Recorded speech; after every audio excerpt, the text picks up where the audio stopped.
Уважаемые телезрители и радиослушатели, рад приветствовать вас сегодня, 13 ноября. И у нас очередная передача в рамках моей авторской программы «Конституция и мы». В студии автор и ведущий Тимкимен Александр Николаевич, председатель Якутского регионального отделения Ассоциации юристов России. Сегодня тема нашей передачи обозначена как роль президента Республики Саха-Якутия Михаила Ефимовича Николаева в развитии Республики Саха-Якутия в составе Российской Федерации, история, реалии, перспективы. И мы пригласили к нам в студию гостя, председателя Государственного собрания Илтумен Республики Саха-Якутия Алексея Ильича Иремеева. Добрый вечер. Добрый вечер. Алексей Ильич.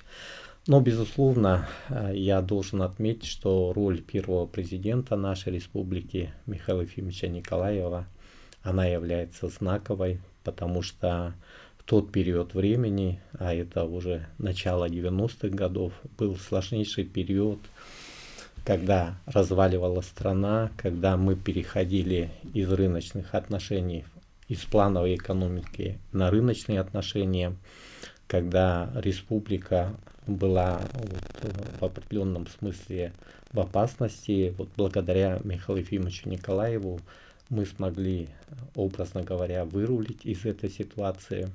Я счастлив тем, что 4 года работал бок о бок с Михаилом Ефимовичем Николаевым, 2 года помощником председателя Верховного Совета Республики и 2 года руководителем администрации президента. Ну и своими глазами видел, ощущал, насколько Михаил Ефимович Николаев предан своему народу, и вся его деятельность была направлена на то, чтобы развивать родную республику. Мне бы хотелось отметить особое значение Декларации о государственном суверенитете, которая была принята 27 сентября 1990 года Верховным Советом Республики 12-го созыва. И эта декларация, она была принята в поддержку Декларации о государственном суверенитете России, которая была принята Первым съездом народных депутатов России 12 июня 1990 года. Конечно, базовым для нас является принятие Конституции Республики Саха-Якутия, которое произошло 4 апреля 1992 года, и с 27 апреля Конституция вступила в действие. Это был день 70-летия образования Якутской ССР. Ну и хотелось бы отметить, что этот день уже у нас определен как День Республики Саха-Якутия, а 27 сентября мы отмечаем День государственности. Ну, обращаясь к Алексею Ильичу с большим уважением, хотел бы отметить, что Алексей Ильич с молодых лет как-то был вовлечен в политику, еще будучи студентом, поэтому мне бы хотелось начать наш разговор с того, вот как вы ощущали принятие декларации, принятие Конституции Республики Саха-Якутия и как это воспринималось в студенческой среде? Добрый вечер еще раз, уважаемые радиослушатели, телезрители. Александр Николаевич, во-первых, я благодарен, что вы пригласили меня в студию в такой значимый день, 13 ноября, когда мы отмечаем день рождения первого президента нашей республики, Михаила Ефимовича Николаева, которого чтит и уважает, я уверен, полностью вся республика, все население. В 90-е годы это, конечно же, период очень больших перемен, когда разваливалась великая страна, к сожалению, в которой мы родились, выросли, практически состоялись как люди. И это было очень обидно, с одной стороны, потому что те идеалы, которые нам и те принципы, которые нам всегда воспитывались с детства, это с октября, с пионерия, комсомол, они одномоментно рухнули, но вся страна буквально бурлила, жила этими процессами. Я помню все это. И вот декларацию, о которой вы упомянули, 90-го года, о государственном суверенитете нашей республики в составе Великой России, это надо особо подчеркивать, потому что мы никогда себя не ощущали вне состава Российской Федерации. Эта декларация подчеркивал основным принципом, что мы будем находиться в составе Российской Федерации, неотъемлемая часть нашей большой страны. И я ее встретил на массовой охоте на зайцев 27 сентября. Это в селе, около села Салбан, Намского района тогда. И тогда, вы понимаете, таких связей, которые телекоммуникаций, как сегодня, не было.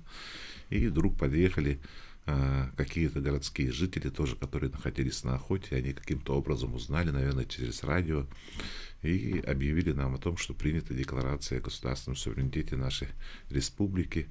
Ну, тогда все сидящие, которые обедали за трапезой, наши охотники, встали и были очень рады этому событию. Вот это вот мне в память очень врезалось. И как народ тогда, простые жители, картофелеводы. Отец мой был агрономом совхоза, я с ним поехал туда, с его коллегами. Агрономы, овощеводы, трактористы, простые рабочие. Они с воодушевлением приняли вот это вот известие, которое нам сообщили про проезжающие мимо на машинах люди. Потом, будучи уже студентом Якутского государственного университета в историко-юридическом факультете, мы буквально влились в эти процессы. Конечно же, 90-е годы, это когда еще существовал Советский Союз, была полная уверенность, что Советский Союз, он сохранится у нас, тем более проходил референдум о сохранении Советского Союза, где большинство граждан, а еще абсолютное большинство граждан Советского Союза поддержали идею, заложенную во всенародном референдуме о сохранении Советского Союза. И на основе этого мы просто тогда, как граждане этой великой страны, даже не представляли, что этот союз СССР может развалиться. Продолжались эти демократические процессы, но я как студент, мы изучали там и политэкономию, и историю КПСС, и вплоть до 91 года, декабря, все эти процессы у нас шли. Но уже ощущался ветер перемен, особенно после тех событий августа 19 и 21 числа, которые произошли сейчас, как известен, как путч в народе, августовский путч.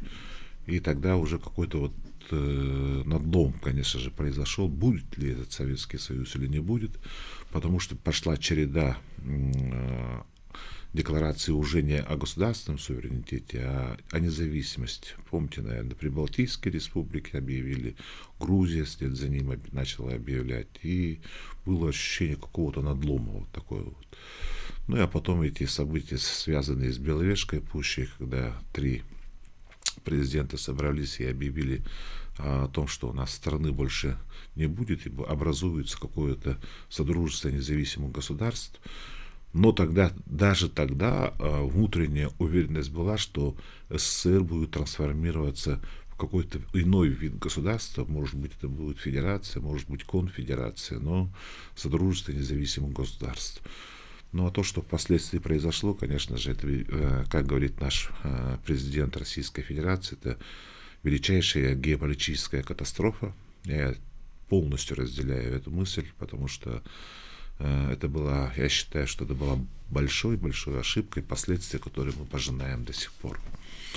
Но по студенческой среде того времени, конечно же, молодые люди, они полны энергии, юношеского максимализма, они были вовлечены в эти процессы, мы активно обсуждали у себя в факультете, в студенческой среде, в общежитиях, что происходит.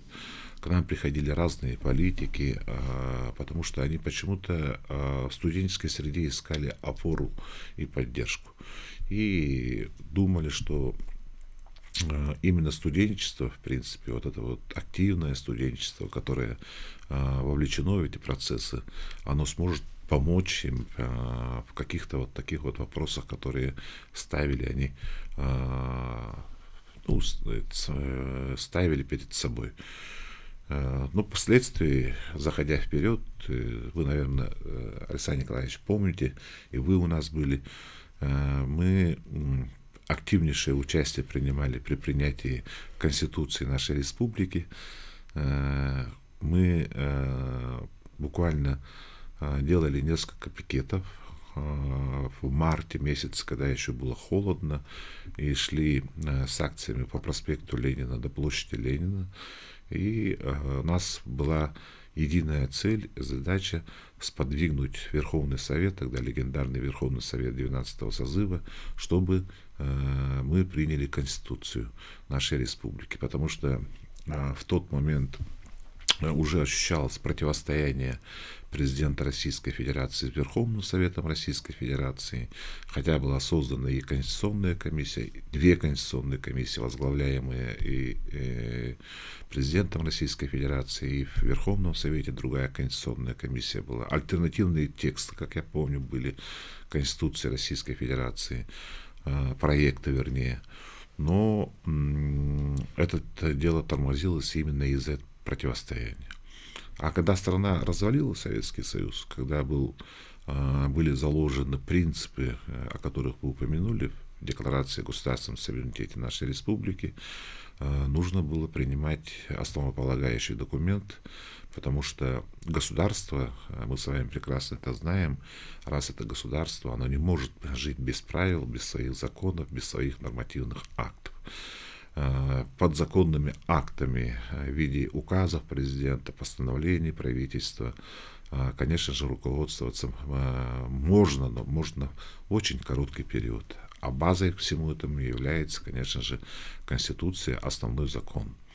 И вот раз Россия медлила, то мы, конечно же, просили наш Верховный Совет и требовали, чтобы хотя бы у нас в республике основной закон и Конституция появились. Ну, наше требование это было, и студенческая среда, помню, что троих студентов, вернее, сделали такими вот представителями студенчества, которые должны участвовать на пленарных заседаниях Верховного Совета в марте месяце. И меня ректор тогда Василий Васильевич Филиппов, у нас был ректором, он освободил от учебы. И мы буквально каждый день сидели в зале Верховного Совета, и буквально на моих глазах этот процесс дискуссий, порой очень даже горячих дискуссий по принятию Конституции, обсуждение каждой статьи нашего основного, как он нашел на моих глазах. Нам предоставили слово, я до сих пор это помню. Тогда еще 18-летний молодой человек вышел на трибуну Верховного Совета, сидел Михаил Ефимович за отдельной трибуной, вел заседание председатель Климент Егорович Иванов.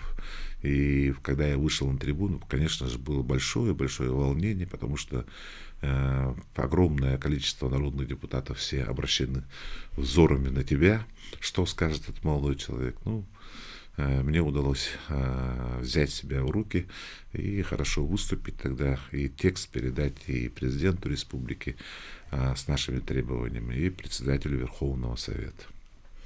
Ну вот смотрите, 31 марта 1992 года был подписан федеративный договор. На наш взгляд, этот документ защитил Россию от распада и по большому счету создал первоосновы для новой федеративной государственности, для того, чтобы разработана была и принята в скорейшем времени Конституция Российской Федерации. И Михаил Ефимович Николаев был членом Конституционной комиссии. Ну и, конечно, Конституция она живет и развивается. Вот с точки зрения потенциала Российской Конституции, как вы могли бы охарактеризовать ситуацию? Но федеративный договор совершенно правильно вы говорите. Я помню, что Верховный Совет приостановил свою работу по обсуждению Конституции, и делегация руководства республики вылетела в Москву для подписания федеративного договора.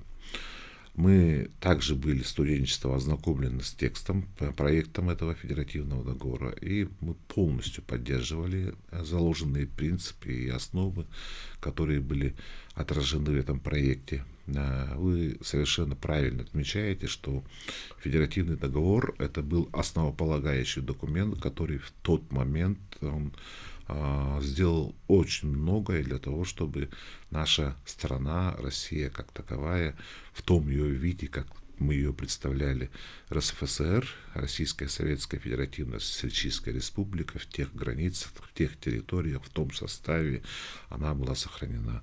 И были заложены основные принципы федеративного государства, которые впоследствии перешли в 71-ю и 72-ю статью Конституции Российской Федерации. Вот это вот основополагающий документ, и я бы хотел подчеркнуть роль Михаила Ефимовича Николаева. Он всецело поддерживал и был сторонником подписания федеративного договора, одним из таких вот первых лиц, которые двигали этот документ на российском уровне, всероссийском масштабе. Ведь не секрет, что многие республики даже две республики не подписали. Они сомневались, и две республики не подписали этот федеративный договор. Но у Михаила Ефимовича Николаева была твердая и убежденная позиция, что страну надо сохранять. Мы великую страну, как Российская Федерация, ни в коем случае не должны расшатывать. И подписание этого федеративного договора именно должно склеить, укрепить и заложить основу для будущего нашей страны, как федеративного государства, как единого целого. И вот то, что сделал Михаил Ефимович тогда, это заслуживает особого внимания для последующих историков, которые будут изучать все эти процессы, и для политиков, которые сегодня работают, и для того, чтобы мы оценивали роль Михаила Ефимовича Николаева не как лидера нашей республики, но как и российского политического деятеля. Да, совершенно правы. И, конечно, вот он привлекал к этой работе наших маститых юристов, Федорова Михаила Михайловича, Да, профессора, да. Дмитрия Николаевича Миронова, активно работал Егор Михайлович Ларионов, Николай Афанасий Федорович Петрович Борисов. Илларионов, Да. Николай Федорович Борисов, Да. Анатолий Дмитриевич Петраков. Да, да. Поэтому, конечно, вот якутская делегация, она очень активна. И Олег Румянцев, когда мы встречались на 30-летие Конституции, вот подчеркивал, что якутские представители, они были очень активные, и благодаря этому, наверное, вот в Конституции были внесены важные моменты, в том числе республика в скобках государства. Ну, а вот в нынешней ситуации вот были изменения, конституционная реформа 2020, да, вот все-таки вы по отношению к основному закону страны, какое вот сейчас видение? Все-таки этот документ, который дает нам возможность развиваться, возможность жить одной семьей. Вот новые субъекты Российской Федерации появились, да?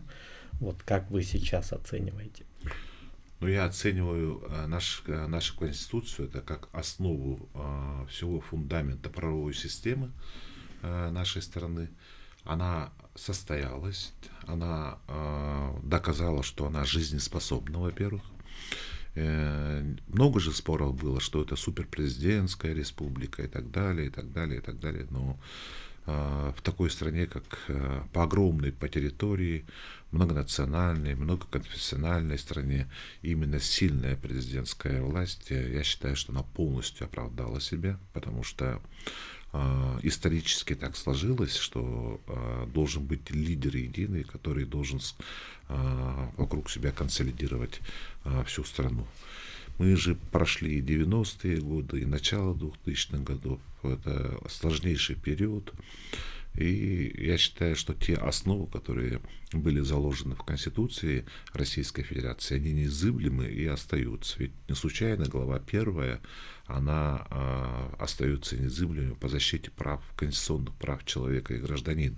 Прежде всего, основ государственного строя нашей страны, и которые не могут подвергаться изменению. Ведь отцы-основатели той Конституции, когда она была вынесена на всероссийский референдум, принятие этой Конституции 12 декабря 1993 года, они заложили именно эти принципы, как демократического правового государства. А что касается изменений вот последних 20-х, Ну, я 20. думаю, что вот сейчас вот как раз сделали акцент, что Михаил Ефимович Николаев это был политик федерального масштаба, его роль вот, в конституционной реформе, принятии Конституции. Мы сейчас будем прерываться на перерыв, после этого обязательно продолжим наш интересный разговор. Будьте с нами, мы говорим о роли Михаила Ефимовича Николаева.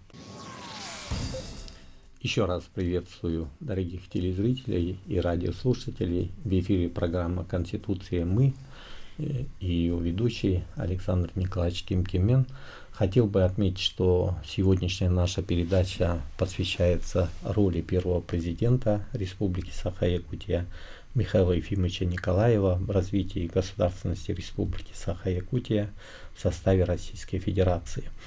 Я хотел бы отметить, что нам в студии помогает Екатерина Голикова и Михаил Эверстов, наши режиссеры. Алексей Ильич Иеремеев, председатель Государственного собрания Илтумен, является гостем в нашей студии. Алексей Ильич, давайте продолжим наш разговор. Вы подчеркнули о роли Михаила Ефимовича Николаева при разработке текста Конституции Российской Федерации и начали обозначать важность конституционной реформы 2020. Давайте продолжим в этой части. Ну, по той реформе, которая 2020, она получила одобрение всего российского народа на всенародном голосовании. Прежде всего, она была направлена на то, чтобы повысить ответственность власти как таковой. Мы впоследствии, вы знаете, что был принят 414-й федеральный закон об основных принципах организации органов государственной власти субъектов Российской Федерации. Совсем недавно, в этом году, был принят 33-й федеральный закон о местном самоуправлении и единой системе публичной власти. Это, я считаю, совершенно правильным, потому что хотя местное самоуправление, оно самостоятельно, оно никоим образом не зависит от органов государственной власти, напрямую не подчиняется, подчиняется через только наши законы, через Конституцию, наши федеральные законы, республиканские законы, подзаконные акты. Но все-таки мы должны здесь отметить, что до внесения изменений соответствующих, которые были в 2020 году приняты, простой гражданин, он чувствовал, о чем неоднократно и в прямых эфирах, и в других разговорах президент Российской Федерации подчеркивал, что ответственность власти перекладывается с одного уровня на другой, потому что были строго определены полномочия, как и низового сельского, городского поселения, муниципального района, как и государства. И люди, приходящие к муниципальным чиновникам, к государственным чиновникам, это чувствовали. И вот именно ключевое слово «единая система публичной власти», она должна вот это вот цементировать, и чтобы власть была ответственна полностью именно за состояние тех дел, которые существуют у нас на местах. Вот поэтому недаром вот в 33-м федеральном законе теперь главы муниципальных районов, они одновременно будут занимать и муниципальную должность, и государственную должность. Об этом говорить можно очень долго, но в принципе основное, я считаю, что вот этот вот те моменты, которые отражены и которые потом впоследствии перешли вот в наши федеральные законы, совершенно правильные, потому что это нужно еще для более полной интеграции нашей страны в этих условиях геополитических, потому что мы должны быть едины перед внешними вызовами. И я считаю, что в данный момент то, что они были внесены, они сделали совершенно правильно и, главное, своевременно. Спасибо. Вот я хотел бы отметить, что решением главы Республики Саха-Якутия день рождения Михаила Ефимовича Николаева 13 ноября обозначен как День инноваций. Вот мы немножко посмотрим здесь, как обращался к этому вопросу Михаил Ефимович Николаев, когда он говорил о важности искусственного интеллекта.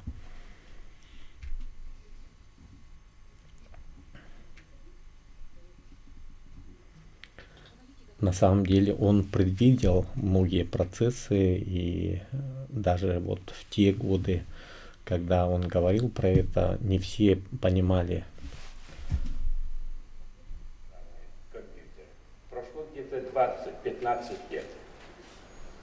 А сегодня такой взрыв, что без этого инструмента вообще невозможно.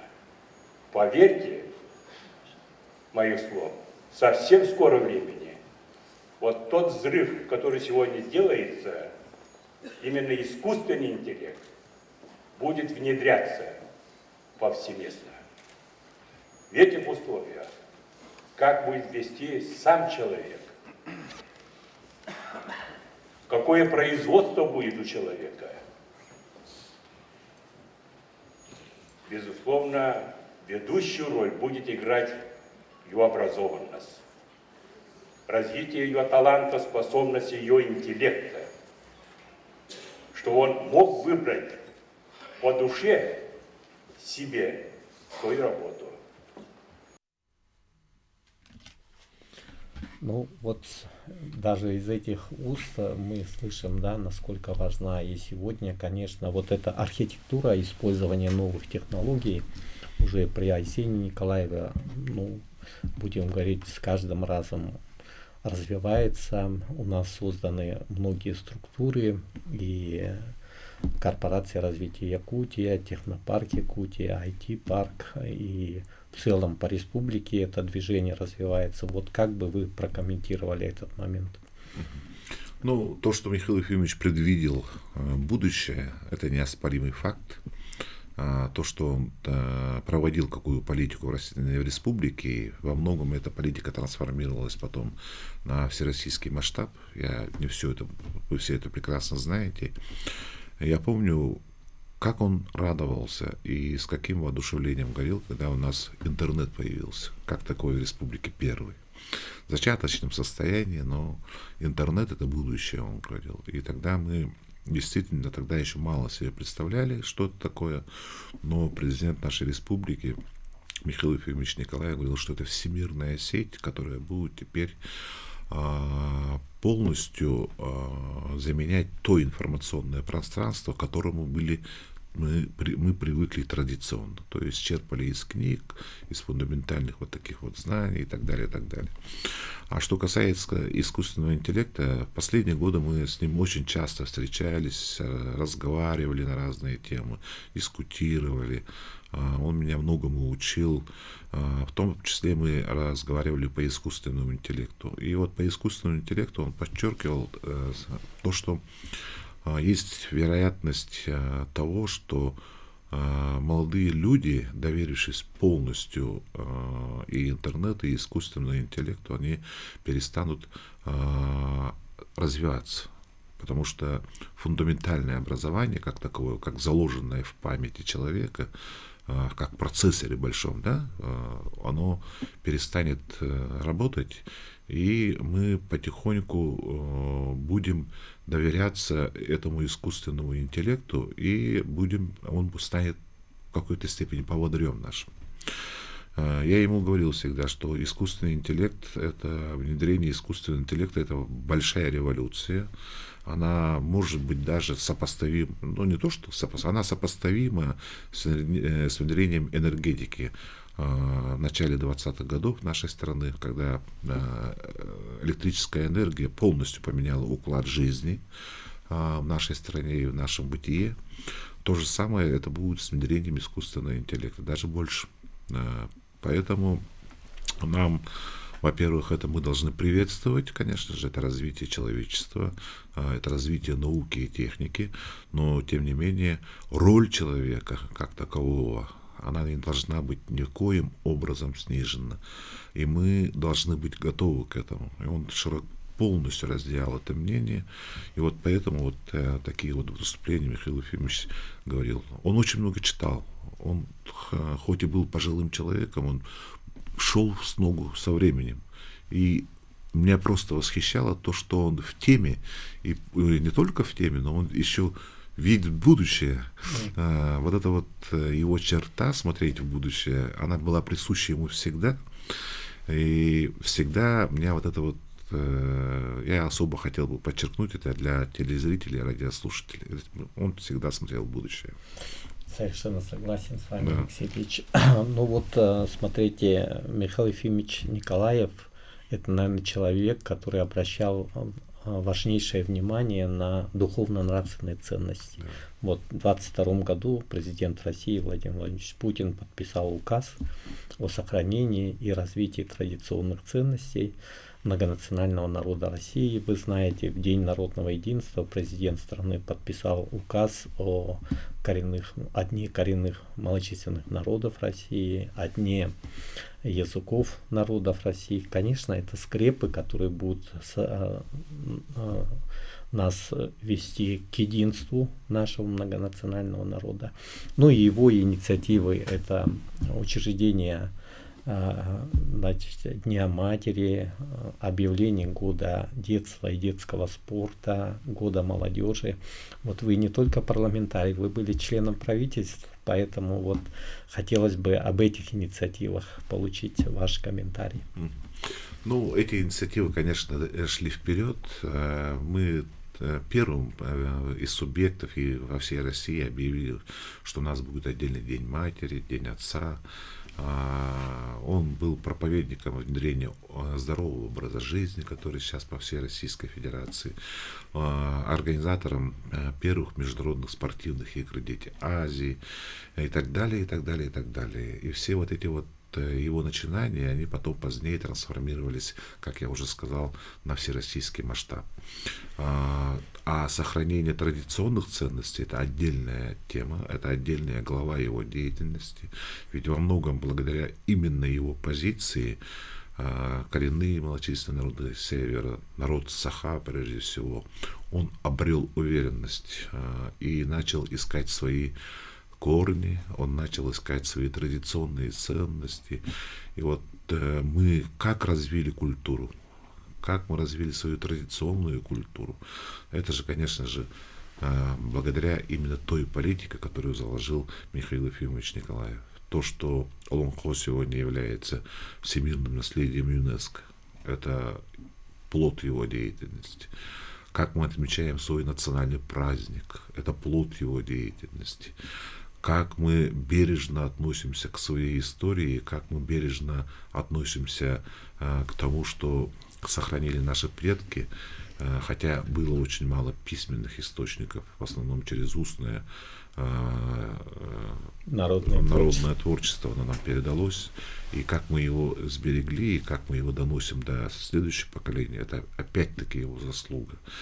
Как мы заявили о себе не только на российском масштабе, но и во всем мире, что есть такой народ Саха, который живет в далекой Северной Республике, огромной по территории, в суровых климатических условиях, но он достоин уважения, и здесь живут достойные люди. Это тоже плод его деятельности. Ведь раньше это была совершенно отсталая республика, а в Российской империи это была тюрьма без решеток, как вы помните, Да. и каким мы являемся мы сегодня. Угу. Алексей Ильич, вот, конечно же, Михаил Ефимович, кроме того, что он действительно разбудил народ, да, заставил народ уважать свою историю, свои традиции, но и он обращал особое внимание вопросам развития экономики. Да? Вот, именно в день подписания федеративного договора Республика Саха-Якутия была единственным регионом, которое подписало соглашение по экономическим вопросам с правительством Российской Федерации. Позднее, 26 ноября 1992 года, было подписано соглашение о разграничении собственности. Вот эти два документа, на мой взгляд, являются такой большой базой для пополнения доходной части бюджета. Ну и, конечно, особняком стоит создание акционерной компании «Алроса». Вот эти процессы, как вы могли бы с высоты сегодняшнего дня охарактеризовать? Это фундаментальные процессы, которые заложили на долгие годы вперед развитие нашей республики. Ведь вся собственность тогда была государственная. Она была и союзной, российской. Чуть-чуть там какая-то часть была, принадлежала Якутской АСР, но все добывающие предприятия, они находились в союзной собственности.